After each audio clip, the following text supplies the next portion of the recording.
നമസ്കാരം.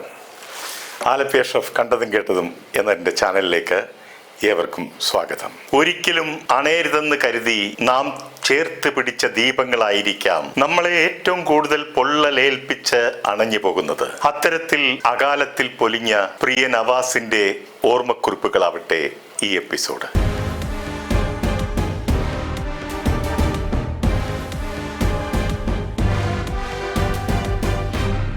മരണശേഷം പലരുടെയും മഹത്വം നമ്മൾ പറയാറുണ്ട്. മഹത്വമില്ലെങ്കിലും മഹത്വവൽക്കരിക്കാറുമുണ്ട്.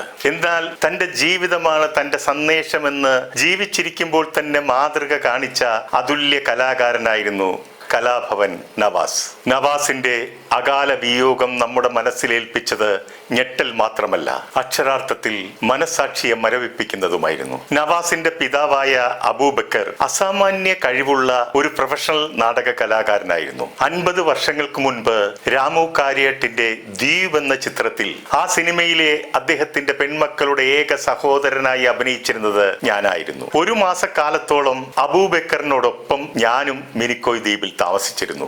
അദ്ദേഹം നാടക നടനായിരുന്നുവെങ്കിലും ഹാസ്യ മിമിക്രി പരിപാടികളും അവതരിപ്പിക്കുമായിരുന്നു. ദ്വീപിലെ മിക്കവാറും എല്ലാ സായാഹ്നങ്ങളിലും അദ്ദേഹത്തിന്റെയും എന്റെയും കലാപ്രകടനങ്ങൾ ഉണ്ടാകുമായിരുന്നു. അദ്ദേഹത്തിന്റെ പ്രസിദ്ധമായ ഒരു ഐറ്റമുണ്ട്. തെരുവിലെ മരുന്നു കച്ചവടക്കാരനായ ഒരാൾ ചുമ മാറാനുള്ള ഒറ്റമൂലി മരുന്ന് വിൽക്കുന്നത്. ആ മരുന്നിന്റെ ഗുണഗണങ്ങളെ കുറിച്ച് വിവരിക്കുന്നത് ചുമച്ചുകൊണ്ടാണ്. വിവരണത്തിന്റെ അവസാന ഘട്ടമെത്തുമ്പോൾ കഠിനമായ നിർത്താതെയുള്ള ചുമ കടന്നു വരുന്നു. അങ്ങനെ ചുമച്ചുകൊണ്ടാണ് ആ മരുന്ന് കച്ചവടക്കാരൻ വിവരണം പൂർത്തീകരിക്കുന്നത്. അദ്ദേഹത്തിന്റെ ഈ പെർഫോമൻസ് എന്റെ മനസ്സിൽ ആഴത്തിൽ പതിയുകയുണ്ടായി. കലശലായ ചുമ പിടിപെട്ട് നിർത്താതെ ചുമയ്ക്കുന്ന ഒരാൾ ചുമയ്ക്കുള്ള ഒറ്റമൂലി മരുന്ന് വിൽക്കുന്നു. ഇതിൽ നിന്നും പ്രചോദനം ഉൾക്കൊണ്ടുകൊണ്ടാണ് ഞാൻ എന്റെ ആദ്യ ചിത്രമായ ഒരു മാടപ്രാവിന്റെ കഥയിൽ അതിൽ ഗായകനായ നസീർ സാറിന്റെ ചുമ പിടിപെടുമ്പോൾ ചികിത്സിക്കുന്നത് മുഴുനീള ചുമയുള്ള ഒരു ഡോക്ടറാണ്. ആ ഡോക്ടറുടെ ഭാഗം അഭിനയിച്ചത് ഞാനായിരുന്നു. മമ്മൂട്ടി നായകനായ വാത്സല്യം എന്ന ഒരൊറ്റ ചിത്രം മതി അബൂബക്കർ എന്ന നടന്റെ മികവിനെ അടയാളപ്പെടുത്താൻ. വാത്സല്യത്തിലെ അദ്ദേഹത്തിന്റെ അഭിനയം പ്രേക്ഷകർക്ക് അദ്ദേഹത്തോട് ഒരുപാട് വാത്സല്യം ഉണ്ടാകുവാൻ ഇടയാക്കി. വടക്കാഞ്ചേരിക്കാരനായ അബൂബക്കറിന് 3 ആൺകുട്ടികളാണ്, നിയാസ്, നവാസ്, നിസാം. മറിമായത്തിലെ നിയാസിനെ അടയാളപ്പെടുത്താൻ ഒരു ആമുഖത്തിന്റെയും ആവശ്യമില്ല. അദ്ദേഹവും അഭിനയ മികവ് കൊണ്ട് കഴിവ് തെളിയിച്ച ഒരു നല്ല കലാകാരനാണ്. നവാസിന്റെ ഇളയ സഹോദരൻ നിസാം 24 ചാനലിൽ ജോലി ചെയ്തു വരുന്നു. ഒരു സമ്പൂർണ്ണ കലാ കുടുംബമെന്ന് വേണമെങ്കിൽ ഇവരെ വിശേഷിപ്പിക്കാം. നവാസിന്റെ കാര്യമെടുത്താൽ അദ്ദേഹത്തിന്റെ ഭാര്യ രഹനയുടെ പിതാവും ഒരു നാടക നടനായിരുന്നു. രഹനയാകട്ടെ നല്ലൊരു നടിയും നർത്തകിയും ഒക്കെയാണ്. നവാസും രഹനയും ആദ്യമായി ഒരു സ്റ്റേജ് ഷോയിൽ വെച്ചാണ് കണ്ടുമുട്ടുന്നത്. അതിനെക്കുറിച്ച് നവാസ് പറയുന്നത്, എല്ലാവരും പൂവ് കൊടുത്താണ് പരിചയപ്പെടുന്നതെങ്കിലും ഞങ്ങൾ ചീത്ത പറഞ്ഞും വഴക്ക് പറഞ്ഞുമാണ് തുടങ്ങിയത്. ഒരുമിച്ചുള്ള സ്കിറ്റിൽ രഹനയുടെ കഥാപാത്രം കൃത്യസമയത്ത് വേദിയിലേക്ക് കടന്നു വരാത്തതിനെ തുടർന്നായിരുന്നു ഈ വഴക്ക്. അതിനുശേഷം അവർ ഒന്നിച്ച് നായികനായകന്മാരായി അഭിനയിച്ച ചിത്രമായിരുന്നു നീലാകാശം നിറയെ എന്ന സിനിമ. ആ ചിത്രത്തിന്റെ സംവിധായകനായ AR കാസിമിനെ സിനിമയിലേക്ക് കൈപിടിച്ചു കൊണ്ടുവന്നത് ഞാനായിരുന്നു. നീലാകാശം നിറയെ എന്ന സിനിമയുടെ ലൊക്കേഷൻ കൂറ്റനാട് എന്ന സ്ഥലത്തായിരുന്നു. സംവിധായകന്റെ ക്ഷണപ്രകാരം ഷൂട്ടിംഗ് ലൊക്കേഷനിൽ ഒരു ദിവസം ഞാനും ഉണ്ടായിരുന്നു. ഹിന്ദു മുസ്ലിം പ്രണയവും അതിനെ തുടർന്നുണ്ടാകുന്ന ലഹളകളുമാണ് സിനിമയുടെ ഇതിവൃത്തം. ഒരു കോമ്പൗണ്ടിൽ 2 വീടുകളിലായി താമസിക്കുന്ന ഹിന്ദു മുസ്ലിം കുടുംബങ്ങൾ ശത്രുക്കളാകുന്നതായിരുന്നു കഥ. ജാതിക്കും മതത്തിനുമെതിരെ പോരാടുന്ന ഹിന്ദുവായ ഉണ്ണി എന്ന ഒരു ചെറുപ്പക്കാരന്റെ വേഷമായിരുന്നു നവാസിന്റേത്.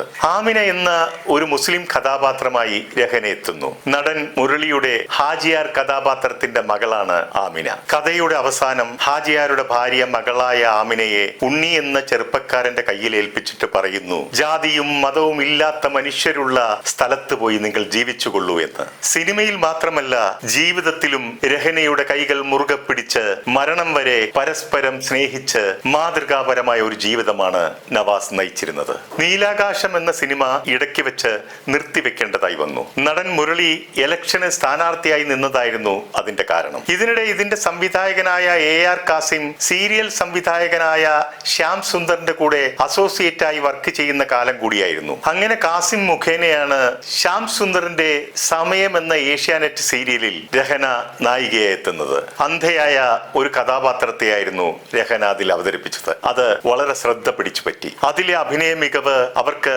പ്രേക്ഷക ശ്രദ്ധയും പ്രശസ്തിയും നേടിക്കൊടുത്തു. നവാസിന്റെ കാര്യം പറയുകയാണെങ്കിൽ അദ്ദേഹം ഒരു സമ്പൂർണ്ണ കലാകാരനായിരുന്നു. മിമിക്രിയിലായാലും അഭിനയത്തിലായാലും പാട്ടിലായാലും അദ്ദേഹത്തിന്റെ കഴിവ് മികച്ചവ തന്നെയായിരുന്നു. എല്ലാ മേഖലയിലും തന്റേതായ കയ്യൊപ്പും ചാർത്തിയിട്ടുണ്ട്. സകലകലാ വല്ലഭൻ. സീനിയർ മിമിക്രി ആർട്ടിസ്റ്റും നടനുമൊക്കെയായ കലാഭവൻ റഹ്മാൻ ഒരിക്കൽ നവാസിനെ കുറിച്ച് എന്നോട് പറയുകയുണ്ടായി, എനിക്കവന്റെ ക്യാരക്ടർ ഒത്തിരി ഇഷ്ടമാണ്, വലിയ പോസിറ്റീവ് മൈൻഡുമാണ്. അവന്റെ കൂടെ നിൽക്കുമ്പോൾ നമുക്കും പോസിറ്റീവ് എനർജി ഉണ്ടാകും. യാതൊരു ദുശീലവുമില്ല.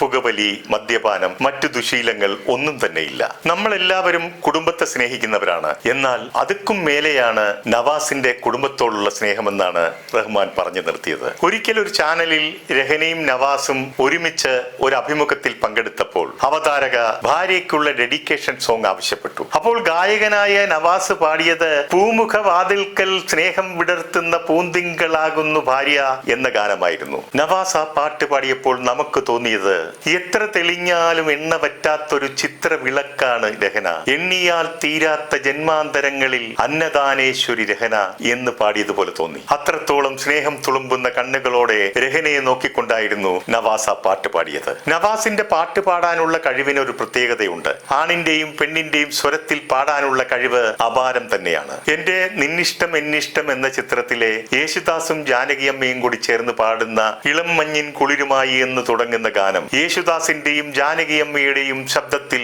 നവാസ് പാടുന്നത് കേട്ടപ്പോൾ ഞാൻ അതിശയിച്ചു പോയി. അങ്ങനെയുള്ള നിരവധി പാട്ടുകൾ നവാസ് പാടിയിട്ടുണ്ട്. മഴവിൽ മനോരമയിലെ സിനിമ ചിരിമ എന്ന പ്രോഗ്രാമിൽ ക്യാപ്റ്റൻ രാജുവിനോടൊപ്പം നവാസും ഞാനും പങ്കെടുത്തിരുന്നു. അതിൽ നവാസ് കണ്ണുനീർ തുള്ളിയ സ്ത്രീയോട് ഉപമിച്ച എന്ന ഗാനം MS വിശ്വനാഥിന്റെ ശബ്ദം അനുകരിച്ചുകൊണ്ട് അതിമനോഹരമായി പാടുകയുണ്ടായി. ആ ഗാനത്തിന്റെ ഇടയിൽ വരുന്ന നസീർ സാറിന്റെ ഡയലോഗുകൾ അവതരിപ്പിച്ചത് ഞാനായിരുന്നു. പാട്ട് കഴിഞ്ഞപ്പോൾ രാജു ചേട്ടൻ ഞങ്ങൾ രണ്ടുപേരെയും ചേർത്ത് കെട്ടിപ്പിടിച്ചു.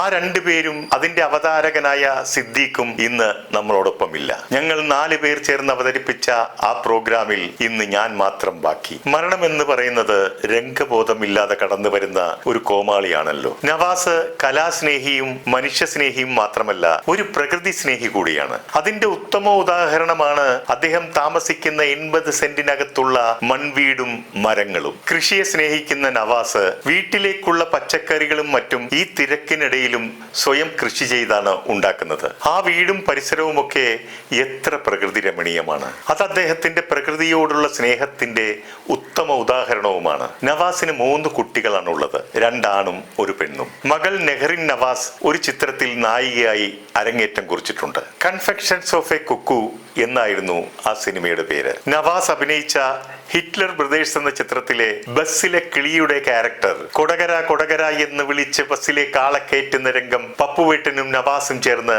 അത് മനോഹരമാക്കി. ആ കഥാപാത്രമായ തങ്കപ്പനെ ആരും മറക്കുകയില്ല. കൂടാതെ ജൂനിയർ മാൻഡ്രേക്ക്, മാട്ടുപ്പെട്ടി മച്ചാൻ തുടങ്ങി അങ്ങനെ അനവധി സിനിമകളിലെ കഥാപാത്രങ്ങൾക്ക് നവാസ് ജീവൻ നൽകിയിട്ടുണ്ട്.